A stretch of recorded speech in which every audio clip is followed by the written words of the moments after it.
Hello students, welcome back to my channel. ரொம்ப முக்கியமான ஒரு வீடியோ. ரொம்ப நாளைக்கு அப்புறம் இந்த மாதிரி ஒரு கிரீன் போர்டில் நின்று பேசுகிறேன். தெரியும் நினைக்கிறேன். அந்த மாதிரி கிரீன் போர்டில் நான் ஒரு நின்று பேசுகிறேன் அப்படின்னாவே அது ஒரு இம்பார்ட்டண்டான ஒரு டாப்பிக்கை பற்றி தான் நான் பேசுவேன். ஸோ அதுதான் இது. So 11th standard and for 12th standard, not for 10th standard. 10th ஸ்டாண்டர்டுக்கு இந்த வீடியோவில் நான் சொல்லலை, உங்களுக்கு நான் தனியாக வீடியோ போடுறேன். ஸோ இந்த வீடியோவில் 11th and 12th public exam 2025 இன்னும் 2025 பப்ளிக் எக்ஸாமுக்கு 20 டேஸ் தான் நம்ம கிட்ட வந்து டைம் இருக்குது. ஏன்னா பிப்ரவரி ஸ்டார்ட் ஆயிருச்சு. ஸோ உங்களுக்கு ப்ராக்டிக்கல் எக்ஸாம் 1 வீக் போயிடும். ஸோ இது எல்லாத்தையும் பார்த்தோம் அப்படின்னா நமக்கு 20 டேஸ் தான், கரெக்டாக 20 டேஸ் தான் டைம் இருக்குது, அக்யூரேட்டா. ஓகேங்களா? ஏன்னா எப்படி பார்த்தாலும் ரொம்ப கம்மியான டைம் தான் இருக்குது. இதுல நீங்க கண்டிப்பா நீங்க சொல்லுங்க. இப்போ ஃபார் எக்ஸாம்பிள் நான் ஜென்ரலா சொல்றேன், மார்ச் 3ஆம் தேதி எக்ஸாம் ஸ்டார்ட் ஆகுது for 12th and March 5 for 11th. நான் ஜென்ரலா சொல்றேன். இப்போ மார்ச் 1ஆம் தேதி எக்ஸாம் ஸ்டார்ட் ஆகுதுன்னு வச்சுக்கோங்க, பப்ளிக் எக்ஸாம். அப்போ நீங்க என்ன பண்ணுவீங்க? மார்ச் 1ஆம் தேதி 11th and 12th தமிழ் எக்ஸாமா இருந்துச்சு அப்படின்னா ஆப்வியஸ்லி நீங்க வந்து பிப்ரவரியில 28 நாள் தான் இருக்குது.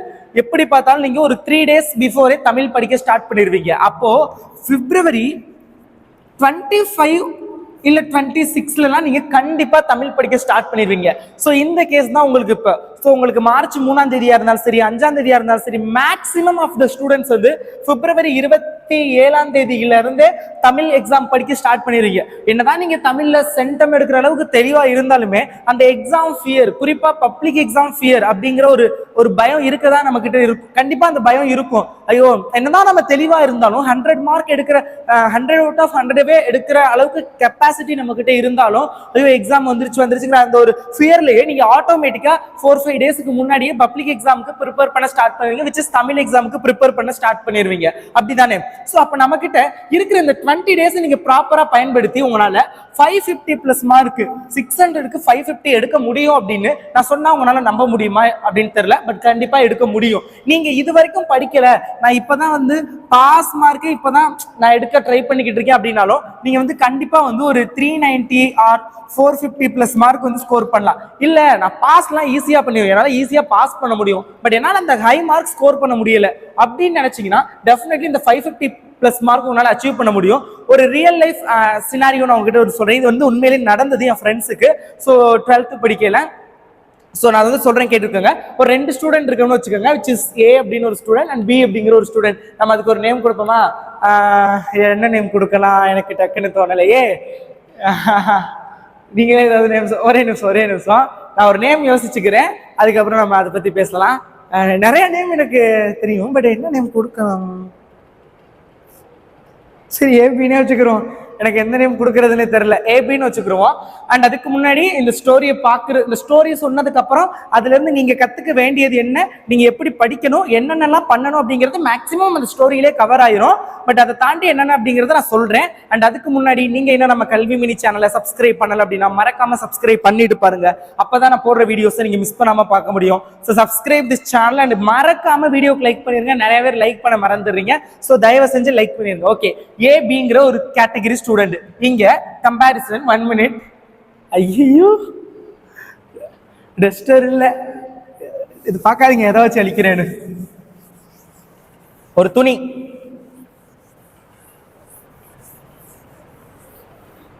Okay, comparison start. Here is student A, here is விலங்கல போங்க, ஹியர் இஸ் ஸ்டூடெண்ட் B அப்படிங்கிறப்ப இப்போ ஏங்கிற ஸ்டூடெண்டோடைய அந்த கெப்பாசிட்டி, அந்த mark in half yearly exam, quarterly exam இந்த டயத்துல எல்லாம் பாத்தீங்க அப்படின்னா பிலோ 300 கூட இல்ல, 250 தான், 250 மார்க் எழுதான். விச் இஸ் அவங்க வந்து பாஸ் பண்றதுக்கே வந்து தடுமாறினாங்க. இதே பியோடது பாத்தீங்க அப்படின்னா 350க்கு மேல எடுப்பாங்க அவங்க. 350 லைக் 390 400 அந்த ரேஞ்சு கிட்ட. அதாவது பாஸ்லாம் வந்து ஈஸியா பண்ணிடுவாங்க, பட் அந்த ஹை மார்க் எடுக்கிறதுக்கு தடுமாறுவாங்க. ஸோ அந்த 2 கேட்டகரி ஸ்டூடெண்ட் இவங்க பப்ளிக் எக்ஸாமுடைய மார்க் ரிசல்ட் எப்படி வருதுன்னு கேட்டீங்கன்னா 250க்கும் கீழே மார்க் எடுத்தவங்க 2 போட்டுனா 250க்கும் கீழே மார்க் எடுத்தவங்களுடைய பப்ளிக் எக்ஸாம் மார்க் 390 பிளஸ்க்கு மேல இருக்குது. 390க்கு எடுத்த அவங்களுடைய மார்க் பாத்தீங்க அப்படின்னா 450+ மேல இருக்குது. இப்போ இதோட growth வைஸ் நம்ம பார்த்தோம் அப்படின்னா ஒரு ஹாஃப் இயர்லி குவார்டர்லியில பிலோ 250 அண்ட் ஆல்சோ பாஸ் பண்றதுக்கே தடுமாறின ஒரு ஸ்டூடெண்ட் அவங்களுடைய மார்க் 390+ மேல இருக்குது. அட் த சேம் டைம் 390 கிட்ட எடுத்து அவங்களுடைய மார்க் ஜஸ்ட் 450, which is இங்க பாருங்க ஆல்மோஸ்ட் 140ல இருந்து 150 மதிப்பெண்களுக்கு மேல எடுக்கக்கூடிய அளவுக்கு இவங்க படிச்சிருக்காங்க எக்ஸ்ட்ரா. பட் ஹியர் ஒன்லி 60, அந்த 50 to 60 அந்த ரேஞ்சில தான் வந்து படிச்சிருக்காங்க.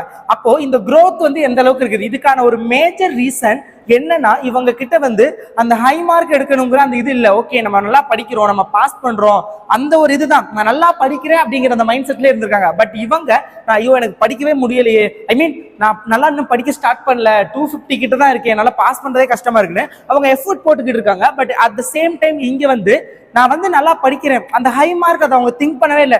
ஏன்னா இவங்களை பொறுத்தவரை இது ஒரு டீசன்ட் மார்க்கா இவங்க நினைச்சுக்கிட்டு இருந்திருக்காங்க. ஸோ அதனாலதான் அவங்களால பப்ளிக் எக்ஸாம்ல இந்த அளவுக்கு தான் எடுத்துக்க முடியுது. அவங்க அப்ப இதுல மென்டாலிட்டி பாருங்களேன், இவங்களுடைய மென்டாலிட்டி எப்படி இருந்திருக்குது, நான் இன்னும் படிக்கணும் அப்படிங்கிறது. இவங்களுடைய மென்டாலிட்டி நான் ஒரு டாப்பர் அப்படிங்கிற மென்டாலிட்டியில இருந்திருக்காங்க. ஸோ அந்த இதுல இருந்து இதுல இருந்து நீங்க புரிஞ்சுக்க வேண்டியது, நீங்க இப்போ இந்த ரேஞ்சில இருந்தாலும் சரி, இந்த ரேஞ்சில இருந்தாலும் சரி, நீங்க இன்னும் படிக்கணும் அப்படிங்கறத மட்டும், ஈவன் நீங்க வந்து 600க்கு ஒரு 550+ மேல எடுத்துக்கிட்டு இருந்தீங்க அப்படின்னாலும் நான் இன்னும் படிக்கணும் அப்படிங்கிற அந்த மைண்ட் செட்டை வளர்த்துக்கங்க. So that is the first main thing. இதுல நீங்க வந்து புரிஞ்சுக்க வேண்டிய ஒன்று. இன்னொன்னு, இவங்களுடைய ப்ரிப்பரேஷன் எப்படி இருந்துச்சுன்னு சொல்றேன், நோட் பண்ணிக்கோங்க. இவங்க என்ன பண்ணிருக்காங்க, நான் இன்னும் பாஸ் பண்ணவே ஆரம்பிக்கிறேன். ஃபர்ஸ்ட் ஸ்டெப்பா அவங்க பாஸ் பண்றதுக்கு என்னென்னலாம் பண்ணணும், லைக் வந்து ப்ரீவியஸ் இயர் கொஸ்டின்ஸ் இது எல்லாத்தையும் நல்லா ப்ரிப்பேர் பண்ணிருக்காங்க. 99% ப்ரீவியஸ் இயர் கொஸ்டினை மட்டும் படிச்சாவே நல்லா பாஸ் பண்ணிடலாம். ஃபர்ஸ்ட் ஸ்டெப் இது. ரெண்டாவது, அதை விட கொஞ்சம் அதிக மார்க் எடுக்கிறதுக்காக முக்கியத்துவம் கொடுத்து இம்பார்ட்டன்ட் கொஸ்டின்ஸ் நம்ம சேனல்ல அப்லோட் பண்ற எல்லா இம்பார்ட்டன்ட் கொஸ்டின்ஸ், நம்ம சேனல்ல இல்ல ஜென்ரலா சொல்றேன், பட் இந்த இடத்துல நீங்க நம்ம சேனல்ல மைண்ட்ல வச்சுக்கோங்க. ஒரு நம்ம சேனல்ல உள்ள எல்லா இம்பார்ட்டன்ட் கொஸ்டின்ஸையும் நல்லா ப்ரிப்பேர் பண்றாங்க. செகண்ட் திங், அப்போ அந்த பாஸ் மார்க் அப்படிங்கிறதுல இருந்து ஆவரேஜ் அப்படிங்கிற அந்த ஒரு பொசிஷனுக்கு வந்துட்டாங்க. விச் இஸ் ஒரு 35, 100க்கு 35+ எடுக்கிற அந்த ரேஞ்சில இருந்து இப்போ அவங்க ஏபிள் டு கெட் 70+ மார்க் எடுக்கிற அந்த ஒரு ரேஞ்சுக்கு வந்துட்டாங்க. நெக்ஸ்ட் அவங்க என்ன பண்றாங்க, இப்போ இம்பார்ட்டன்ஸ்லாம் வந்து வெரி வெரி இம்பார்ட்டன்ட் மட்டும் தான் படிச்சிருக்காங்க. இப்போ என்ன பண்றாங்க, ஓவராலா அந்த இது வரைக்கும் நடந்த half yearly exam, quarterly exam, அந்த கொஸ்டின் முடிஞ்ச அளவுக்கு மேக்சிமம் அவங்களால எவ்வளவு படிக்க முடியுமோ, ஸோ இம்பார்ட்டன்டையும் தாண்டி என்னென்னலாம் படிக்க முடியுமோ, ஸோ அது எல்லாத்தையும் படிக்க ஸ்டார்ட் பண்ணியிருக்காங்க. ஸோ அப்போதான் அவங்களால இந்த மார்க் வந்து அச்சீவ் பண்ண முடிஞ்சிருக்குது. ஓகே, இவங்க என்ன பண்ணிருக்காங்க, நான் ஆல்ரெடி டாப்பருங்கிற மைண்ட் செட்ல இருந்திருக்காங்க. அப்போ இந்த ஸ்டெப் அவங்களுக்கு கிடையாது, நான் பாஸ் பண்ணணும் அப்படிங்கிற அந்த ஸ்டெப் அவங்களுக்கு கிடையாது. ஃபர்ஸ்ட் ஸ்டெப் ஃபெயில்டு மீன்ஸ் அவங்க ஆல்ரெடி அதெல்லாம் தாண்டி வந்துட்டாங்க. அப்போ அவங்களுக்கு அது தேவையில்லை. ரெண்டாவது ஸ்டெப் 70+, ஆல்ரெடி அவங்க 70+ எடுக்கிறனால தான் அவங்களால இந்த மார்க் அச்சீவ் பண்ண முடியுது. ஸோ அந்த இதுக்கும் இல்லை. அப்போ அவங்க ப்ரீவியஸ் இயரும் படிக்கல, இம்பார்ட்டன்டும் படிக்கல, ஃப்ளோல படிக்கிறபடி படிச்சுக்கிட்டு இருக்காங்க. அதே தான் பப்ளிக்லயும் வந்திருக்குது. அப்போ தட் மச் அவங்க வந்து அந்த அளவுக்கு வந்து எஃபோர்ட் போடல அதுக்கப்புறம். ஸோ அதனால நீங்க இப்போ எந்த ஸ்டேஜ்ல இருந்தாலும் சரி, கண்டிப்பா ஒரு எஃபோர்ட் போடுங்க. முடிஞ்ச அளவுக்கு இப்போ ஒரு, ஏன்னா வந்து எனக்குமே அப்படிதான் தோணும். இப்போ ஃபார் எக்ஸாம்பிள், இப்போ நான் காலேஜ் படிக்கிறேன், எனக்கு 5 யூனிட் வந்து இருக்குது, நான் 5 யூனிட் படிக்கணும் அப்படின்னா நான் இம்பார்ட்டன்ஸ்லாம் நல்லா படிச்சுட்டுன்னு வச்சுக்கோங்களேன், நம்ம மைண்ட் செட் ஃபர்ஸ்ட் எப்படி தெரியுமா இருக்கும், ஆஸ் எ ஹியூமன் ஒரு மனிதனுடைய மைண்ட் செட் எப்படின்னா, இப்போ நான் 5 யூனிட் இருக்குது, 5 யூனிட்ல எனக்கான இம்பார்ட்டன்ட் கொஸ்டின்ஸ் எல்லாம் கொடுத்துட்டாங்க அப்படிங்கிறப்ப எனக்கு என்ன தோணும்னா, ஓகே நான் இம்பார்ட்டன்ட் கொஸ்டின்ஸ் தான் படிச்சிருக்கேன், பட் என் மைண்டுக்கு என்ன தோணும், நான் எல்லாமே படிச்சிட்டேன். ஏன்னா நான் ஸ்ட்ராங்கா பிலீவ் பண்றேன் இந்த இம்பார்ட்டன்ட் கொஸ்டின்ஸ் 100% வரும் அப்படிங்கிறது, 100க்கு 100 எடுக்கிற அளவுக்கு வருங்கிறத நான் ஸ்ட்ராங்கா பிலீவ் பண்றேன். ஸோ அதனால நான் என்ன பண்றேன், நான் இம்பார்ட்டன்ட் கொஸ்டின்ஸ் படிச்சு முடிச்சதுக்கு அப்புறம் எனக்கு எக்ஸ்ட்ரா டைம் இருக்குது படிக்கிறதுக்கு, அதர் கொஸ்டின்ஸ் வேற கொஸ்டின்ஸ் படிக்கிறதுக்கு எனக்கு டைம் இருக்குது. பட் என் மைண்ட் எப்படி ஃபிக்ஸ் ஆயிடுச்சுன்னா, நான் எல்லாம் படிச்சு முடிச்சுட்டேன், நான் எல்லாமே படிச்சுட்டேன், என்னால 100 எடுக்கிற அளவுக்கு நான் படிச்சு முடிச்சிட்டேன் அப்படிங்கிறதுல அகைன் அதை படிக்க தோணும். அதாவது அகைன் அதே இம்பார்ட்டன்ட் கொஸ்டின்ஸை படிக்க தோணும். சம்டைம்ஸ் வந்து நான் ஆல்ரெடி படிச்சிட்டேன், ஸோ லாஸ்டா ரிவைஸ் பண்ணா போதும் அப்படிங்கிறதுல நம்ம டயத்தை வேஸ்ட் பண்ணிட்டு லாஸ்ட் மினிட்ல நம்ம படிச்சு இம்பார்ட்டன்ட் கொஸ்டின்ஸை மட்டுமே ரிவைஸ் பண்ணுவோம். So this is the major part. Once நீங்க இம்பார்ட்டன்ட் கொஸ்டின்ஸ் படிச்சிட்டீங்கன்னா நீங்க மைண்ட்ல யோசிங்க, நம்ம இம்பார்ட்டன்ஸ் தான் படிச்சிருக்கோம், இது வந்து இது வரைக்கும் வந்தது, இந்த தடவை வர சான்சஸ் இருக்கக்கூடியது, but otherwise 100% it is not sure. எனக்கு டைம் இருக்குது, நான் எக்ஸ்ட்ரா என்னால் எவ்வளோ படிக்க முடியுமோ அதையும் நான் ப்ரிப்பேர் பண்றேன் அப்படிங்கிற மைண்ட் செட்டுக்கு நீங்க வரணும்.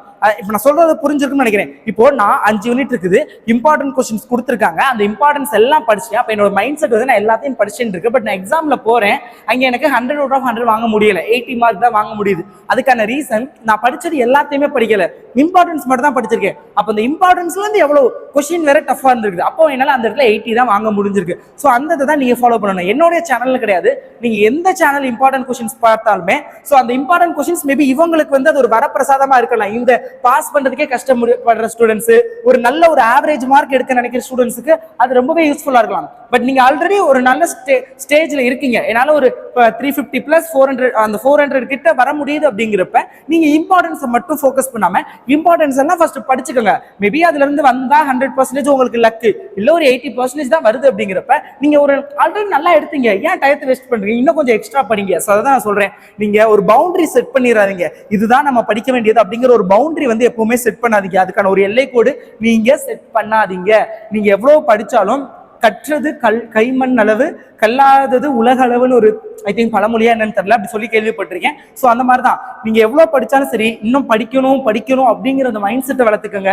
இன்னும் இருக்கிற இந்த 20 டேஸ்ல நான் சொன்ன மாதிரி previous year question, important question, அது போக உங்க ஸ்கூல்ல நடந்த டெஸ்ட் கொஸ்டின் பேப்பர் அதெல்லாம் நல்லா ப்ரிப்பேர் பண்ணுங்க. அந்த கன்சிஸ்டன்சி வெரி வெரி இம்பார்ட்டன்ட். இந்த 20 நாளுமே நீங்க கன்சிஸ்டண்டா படிக்கணும், டெய்லி படிக்கணும். ஸோ அதை மைண்ட்ல ஃபிக்ஸ் பண்ணிக்கோங்க.